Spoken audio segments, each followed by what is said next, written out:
Hello students, a very good morning. I am your teacher from Sanskriti Gurukulam School. How are you students? I hope you all are fine. Today I am going to take up subject Hindi. Hindi में आज हम पाठ 2 पढ़ेंगे। पाठ 2 का नाम हमारा क्या है? बचपन। क्या नेम है हमारे पार्ट 2 का? बचपन। बेटा आप लोग अपनी अपनी हिंदी की बुक ओपन कीजिए और आप जैसे जैसे मैं आपको पढ़ के रीड करके बता रही हूँ और मैं उसको एक्सप्लेन करके बताऊँगी वैसे आप उसको अच्छे से सुनेंगे। सो स्टूडेंट्स स्टार्ट करें। ओके। आपको पता है ये बचपन कहानी किसकी है? ये जो बचपन कहानी है ये कृष्णा सोवती जी हैं जिन्होंने अपने बचपन के बारे में इसमें सारी चीज़ें बताई हुई हैं। तो चलो मैं आपको बताती हूँ उनके बारे में जो बातें हैं, उन्होंने जो भी सब लिखा है वो सारी बातें मैं आपको इस पाठ के माध्यम से समझाऊंगी। ठीक है। पार्ट 2 देखिए, ये पिक दिख रहा है। मैं तुम्हें अपने बचपन की ओर ले जाऊंगी। ये तो आपको पता है, वो बोल रही हैं कि मैं आपको अपने बचपन की ओर अपने बचपन की ओर ले जा रही हूँ। मैं तुमसे इतनी बड़ी हूँ कि मैं तुम्हारी दादी भी हो सकती हूँ या तुम्हारी नानी भी हो सकती हूँ, बड़ी बुआ भी और बड़ी मौसी भी। परिवार में मुझे सभी लोग जीजी कहकर ही पुकारते थे। वो अपने घर में पहली चीज़ तो वो अपने घर में सबसे बड़ी थी और आज वो हमसे उम्र में या तो वो आपकी दादी की उम्र की हो सकती है या वो आपकी बड़ी बुआ या मौसी या कोई बड़े ही दर्जे पर हैं। परिवार में मुझे सभी लोग जीजी कहकर पुकारते हैं। हाँ, मैं उन दिनों में कुछ बड़ा बड़ा यानी उम्र में सयाना महसूस करने लगी थी, शायद इसलिए कि पिछली शताब्दी में पैदा हुई थी। मेरे पहनने ओढ़ने में भी काफ़ी बदलाव आए हैं। पहले मैं रंग बिरंगे कपड़े पहनती नहीं हूँ, नीली, जामुनी, ग्रे, काला, चॉकलेटी। अब मन कुछ ऐसा करता है कि सफ़ेद पहनूं, गहरे नहीं हल्के रंग। मैंने पिछले दशकों में तरह तरह की पोशाकें पहनी हैं। पहले फ्रॉक, फिर निकर वॉकर, स्कर्ट, लहंगे, गरारे और अब चूड़ीदार भी घेरदार कुर्ते। उन्होंने अपने बारे में बताया कि जब उनको सब जीजी वगैरह पुकारते थे, आप जैसे उम्र में इतनी बड़ी है तो नॉर्मल सी बात है, उनको ये लगता था कि अब मैं बहुत बड़ी हो गई हूँ और मुझे बहुत समझदार बनना चाहिए। वो पिछली शताब्दी में पैदा हुई थी। मैंने उनके पहनने ओढ़ने में भी काफ़ी बदलाव आया, क्योंकि जब वो छोटी थी तो छोटे में तो हम कुछ भी पहन लेते हैं, तो वो कुछ भी ड्रेस, फ्रॉक, निकर वॉकर, स्कर्ट, लहंगे, गरारे कुछ भी सब कुछ पहन लेते। लेकिन जब वो बड़ी हुई तो उनको जो डार्क कलर थे, गहरे कलर थे, वो बहुत कम पसंद आते थे। वो हमेशा हल्के कलर के कपड़े पहनना पसंद करती थी। उसमें भी वो सफ़ेद कलर सबसे ज़्यादा पहनना पसंद करती थी। बचपन में कुछ फ़्रॉक तो मुझे अब तक याद है। हल्की नीली और पीली धारी वाला फ़्रॉक, गोल कॉलर और बाजू पर भी गोल कफ, एक हल्के गुलाबी रंग का बारीक चुन्नटों वाला घेरदार फ्रॉक, नीचे गुलाबी रंग की फ्रिल। उनको अपने बचपन के, आप लोगों को अपने भी देखा होगा, आप अपने बचपन के बारे में याद करते हैं तो आपको अपने बचपन की कुछ चीज़ें ऐसी होती हैं जो याद रहती हैं, हम उन्हें भूल नहीं पाते हैं। जितना भी हम बड़े हो जाए लेकिन हम अपने बचपन की यादों को नहीं भूल पाते। वैसे ही उनको अपने बचपनों की जितनी भी बातें थी वो सब ये सब सोचती थी। उन दिनों फ्रॉक के ऊपर की जेब में रुमाल और बालों में इतराते रंग बिरंगे रिबन का चलन था। जब वो फ्रॉक पहनती थी तो फ्रॉक के ऊपर जेब में रुमाल होता था और बालों में इतराते रंग बिरंगे रिबन का चलन था। लेमन कलर का बड़े प्लेटों वाला गर्म फ्रॉक जिसे हम फर टंकी थी, 2 ट्यूनिक भी याद हैं, एक चॉकलेट रंग का और अंदर की छोटी कोटी प्याजी, दूसरा ग्रे और उसके साथ सफ़ेद कोटी। जो उनके प्लेटों वाला गर्म फ्रॉक जिसके फर टंकी थी, एक ड्रेस था, वो उनको वो 2 ट्यूनिक भी याद है। एक चॉकलेट रंग और एक अंदर कोटी प्याजी कलर के, दूसरा ग्रे कलर का और उसके साथ सफ़ेद कोटी थी। अब नेक्स्ट पेज पे आते हैं। मुझे अपने मौजे स्टॉकिंग भी याद है। उनको अपने मौजे स्टॉकिंग भी बहुत अच्छे से याद हैं। बचपन में हमें अपने मौजे खुद धोने पड़ते थे, वह नौकर या नौकरानी को नहीं दिए जा सकते थे। इसकी सख्त मनाही थी। जब वो बचपन में छोटी थी तो उनको उनके घर वालों ने कभी ये अलाउ नहीं किया कि अपने मौजे और जूते वो नौकर या नौकरानी से धुलवाएं। नहीं, वो अपने मौजे और जूते खुद से ही धोती थी और सख्त बिल्कुल मना कर दिया गया था, सख्त मनाही थी। हम इतवार की सुबह इसी में लग जाते थे और धो लेने के बाद अपने अपने जूते पॉलिश करके चमकाते थे। जब जूते कपड़े या ब्रश से रगड़ते तो पॉलिश की चमक उभरने लगती थी। सरवर, मुझे आज भी बूट पॉलिश करना बहुत अच्छा लगता है। उनको हर संडे को अपने जो जूते पॉलिश करके चमकाना होता, क्योंकि मंडे से स्कूल जाते थे, सोमवार से, तो हर रविवार को वो क्या करती थी, इतवार रविवार को ही बोला जाता है, जूते पॉलिश करती थी और फिर वो और ज़्यादा चमकने लगे। सरवर, मुझे आज भी अपने बूट पॉलिश करना उन्हें आज भी अपने बूट को पॉलिश करना अच्छा लगता है। हालांकि अब नई नई किस्म के शू आ चुके हैं। कहना होगा कि ये पहले भी कहीं ज़्यादा आरामदेह हैं। हमें जब नए जूते मिलते थे तो उनके साथ छालों का इलाज शुरू हो जाता था। आपको पता होना चाहिए, जब हम कभी न्यू स्लीपर्स पहनते हैं, न्यू सैंडल वगैरह कुछ भी पहनते हैं तो हमारे पैरों में छाले पहले हो जाते हैं। जब कभी लंबी सैर पर निकलते तो कई आपके मतलब अपने आस पास रुई और ज़रूर रखते थे। जूता लगा तो रुई मोजे के अंदर। हाँ, हमारे तुम्हारे बचपन में फ़र्क हो चुका है।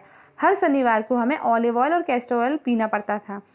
यह एक मुश्किल काम था। शनिचर को सुबह से ही नाक में गंध आने लगती थी। उनको हर शनिवार को ऑलिव ऑयल और कैस्टर ऑयल पीना पड़ता था। यह एक मुश्किल काम था। शनिचर को सुबह से ही नाक में उनकी गंध आने लगती थी। छोटे शीशे के ग्लास जिन पर ठीक खुराक के लिए निशान पड़े रहते थे, उन्हें देखते ही मितली मीन्स होता है उल्टी आने लगती थी। मुझे आज भी लगता है कि अगर हम ना भी पीते तो शनिचरी दवा तो कुछ ज़्यादा बिगड़ने वाला नहीं था, सेहत तो ठीक ही रहती थी। तो मैं बताऊंगी कि हमारे समय तुम्हारे समय में कितनी दूरी हो चुकी है, यहाँ तक कि बचपन की दिलचस्पियाँ भी बदल गई हैं। आइए हम नेक्स्ट पेज पढ़ेंगे। याद रहे उन दिनों कुछ घरों में ग्रामोफोन थे, मतलब कुछ ही घरों में ग्रामोफोन थे, रेडियो टेलीविज़न नहीं थे। हमारे बचपन की कुल्फ़ी आइसक्रीम हो गई, कचौड़ी समोसे पैटीज़ में बदल गए, सहतूत और फालसे खसखस के शरबत कोक पेप्सी में बदल गए। उन दिनों कोक नहीं, लेमनेट विम्टो मिलती थी। उस टाइम पे कोक तो नहीं मिलती थी, लेमनेट और विम्टो मिलती थी। शिमला और नई दिल्ली में बड़े हुए बच्चों को वेंगर्स और डेविस्को रेस्टोरेंट की चॉकलेट और पेस्ट्री में मज़ा देने वाली होती थी। वो शिमला और नई दिल्ली में जो बड़े बच्चे हो जाते थे, वो वेंगर्स और डेविस्को रेस्टोरेंट में जाके चॉकलेट पेस्ट्री को मज़ा ले लेकर खाते थे। हम भाई बहन की ड्यूटी लगती थी शिमला मॉल से ब्राउन ब्रेड लाने की। हमारा घर मॉल से ज़्यादा दूर नहीं था। एक छोटी सी चढ़ाई और गिरजा मैदान पहुंच जाते, वहाँ से एक उतरते और मॉल पर कन्फेक्शनरी काउंटर पर तरह तरह की पेस्ट्री और चॉकलेट की खूबसूरत खुशबू मनभावनी थी। कन्फेक्शनरी काउंटर पता है, जो हलवाई की दुकान होती थी मॉल में, उसमें मतलब जो पेस्ट्री और जो चीज़ चॉकलेट मिलती थी वो बहुत ही मनभावन थी। उनको खुशबू से ही हमें इतनी खुशी होती थी। वो हर हफ्ते में एक बार चॉकलेट खरीदने की छूट थी। मतलब पहले क्या होता था, हफ्ते में एक बार ही चॉकलेट मिलती थी। सबसे ज़्यादा मेरे पास ही चॉकलेट टॉफ़ी का स्टॉक रहता था। मैं चॉकलेट लेकर खड़े खड़े कभी नहीं खाती थी। घर लौटकर साइड बोर्ड पर रख देती और रात को खाने के बाद बिस्तर में लेटकर मज़ा ले लेकर खाती थी। शिमला के काफल भी बहुत याद आते हैं, खट्टे मीठे, कुछ एकदम लाल, कुछ गुलाबी, रस भरी कसमल सोचकर ही मुंह में पानी भर आए। चेस्टनट एक और गजब की चीज़, आग पर भुने जाते और छिलके उतारकर मुंह में। चना जोर गरम और अनारदाने का चूर्ण। हाँ, चना जोर गरम की पुड़िया तो जो तब थी वह अब भी नज़र आती है। पुराने कागज़ों से बनाई हुई इस पुड़िया में निरा हाथ का कमाल है। थोड़ा निरा मीन्स जरा सा हाथ का कमाल है। नीचे से तिरछी लपेटी हुई, ऊपर से इतनी चौड़ी और उसे चने आसानी से हथेली पर पहुंच जाएं। और इस वक्त का किसी फिल्मी गाना का, चना जोर गरम बाबू में लाया मज़ेदार, ये वाला गाना हर कोई गाता था। चना जोर गरम उन दिनों स्कूल के हर बच्चे में को आता था। कुछ बच्चे पुड़िया पर तेज मसाला बुरकवाते थे। पूरा गिरजा मैदान घूमने तक यह पुड़िया चलती। वो क्या करते थे, जो वो चना जोर गरम थे वो खरीदते थे और जो पूरा गिरजा मैदान था, मतलब चर्च का जो मैदान था, उस तक घूमते थे और वो पुड़िया जब तक चलती थी, जब तक वो ख़त्म नहीं कर लेते। एक एक चना पापड़ी मुंह में डालने और कदम उठाने के एक साथ खास लय रफ्तार थी। छुटपन में हमने शिमला रिज पर बहुत मज़े किए हैं। जो शिमला रिज था वहाँ पर उन लोगों ने बहुत मज़े किए थे। क्या क्या करते थे, घोड़े की सवारी की थी।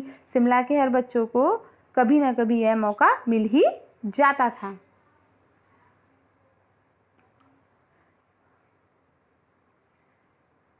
हम जाने क्यों घोड़े के कुछ कमतर करके समझते, फिर उन पर हंसते थे। ननिहाल घोड़े खूब हष्टपुष्ट और खूबसूरत, उनकी तो फिर बात ही कुछ अलग थी। शाम को रंग बिरंगे गुब्बारे, सामने जाकू का पहाड़ ऊंचा, चर्च की घंटियाँ बजती तो दूर दूर तक उनकी गूंज फैल जाती। लगता है इनके संगीत से प्रभु यीशु स्वयं कुछ कहकर कि मतलब जब वो यीशु भगवान के लिए गाना गाते थे घंटियाँ बजाकर चर्च में, तो ऐसा लगता था कि वो वाकई में मतलब यीशु भगवान को स्वयं कुछ ऐसा कुछ कह रहे हैं जो हमें समझ में है। सामने आकाश पे सूरज सो रहा है, और जो सामने होता है तो आकाश में सूरज सोने जाता, शाम वो ढलती जाती थी तो सूरज डूबता जाता था। गुलाबी सुनहरी धारियाँ नीले आसमान में फैल रही हैं। दूर दूर फैले पहाड़े मुखड़े गहराने लगे और देखते देखते बत्तियाँ टिमटिमाने लगी। रिज पर की रौनक तो मॉल और दुकानों में चमकने में भी क्या कहना है। स्कैटलैंड पॉइंट की भीड़ से उभरता कोलाहल मतलब भीड़। सर्वर स्कैटलैंड पॉइंट के ठीक समय उन दिनों के दुकान हुआ करती थी। दुकान शोरूम में शिमला कालका ट्रेन का मॉडल बना हुआ था। इसकी पटरियाँ, उस पर खड़ी छोटे छोटे डिब्बों वाली ट्रेन, एक और लाल टीन से छत वाला स्टेशन और सामने सिग्नल देता खंभा, थोड़ी दूर पर बनी सुरंगें। पिछली सदी में तेज रफ्तार वाली गाड़ी वहीं थी। कभी कभी हवाई जहाज भी देखने को मिलते। दिल्ली में जब भी आवाज़ आती तब उन्हें देखने बाहर दौड़ते। मतलब दिल्ली में जब भी कभी आवाज़ आती थी हवाई जहाज़ की तो हम लोग एकदम दौड़ के, आज भी ये चीज़ है कि अगर कभी बाहर जहाज़ जाता है तो हम लोग दौड़ के सीधे जाते हैं। ओके, शुरू शुरू में चश्मा लगाना, और अब ये है इसमें कुछ ज़्यादा नहीं है, ये बहुत छोटी सी चीज़ है कि जब वो मतलब भारी भरकम उड़ा, ऐसा लगता था कि जैसे ही वो कैसा लगता था कि कोई बहुत बड़ा पक्षी है जो पंख उड़ा फैलाकर आसमान में कैसे मतलब कितनी तेज स्पीड से चल रहा है। गाड़ी की मॉडल वाली दुकान पर एक साथ और एक ऐसी दुकानें थी मुझे कभी भूल नहीं सकती। यह वह दुकान है जहाँ मेरा पहला चश्मा बना था। वहाँ आंखों के डॉक्टर अंग्रेज थे। शुरू शुरू में मुझे चश्मा लगाना अटपटा लगा। छोटे बड़े मेरे चेहरे की ओर देखते और कहते, आंखों में कुछ तकलीफ है, इस उम्र में ऐनक, दूध पिया करो। मैं डॉक्टर साहब को कहना दोहरा देती, कुछ देर पहनोगी तो ऐनक उतर जाएगा। हमेशा डॉक्टर उनसे यही कहते थे, कुछ दिन पहनो ऐनक और उसके बाद उतर जाएगा उनको। लेकिन डॉक्टर साहब तो पूरा आश्वासन दिया था, लेकिन चश्मा तो अब तक नहीं उतरा। नंबर बस कम ही होता रहा। मैं अपने आप में जिम्मेवार हो गई। और जब आप उस दिनों की रोशनी में नम छोड़कर रात में टेबल लैम्प सामने काम करेगी, फिर उसके बाद क्या होगा। जब पहले चश्मा लगाया तो चचेरे भाई ने मुझे, देखो देखो कैसी लग रही है। क्या हुआ था, जब उन्होंने पहली बार चश्मा लगाया था तो उन्हें बहुत अटपटा लगा, और उनकी जो चाचा का बेटा चचेरा भाई था वो उनको बहुत ही ज़्यादा चिढ़ाते थे। आँख पर लगाया चश्मा ताकि मुझे दूर की है नहीं लड़की को मालूम सूरत बनी लंगूर सी। वो ये बोलते थे कि इसको तो दूर का भी नहीं दिखता, ये तो देखो लंगूर की शक्ल की लग रही है। मैं खींची पर फिर भी मुझ पर यह क्यों दोहराया जा रहा है, पर शेर बुरा ना लगा। जब वह चाय पीकर चलने लगे तो मैं अपने कमरे में जाकर आईने के सामने खड़ी हो गई। कई बार अपने आप को देखकर ऐनक उतारी और फिर पहनी, फिर उतारी, देखती रही सूरत बड़ी लंगूर की। नहीं नहीं नहीं, हाँ हाँ हाँ।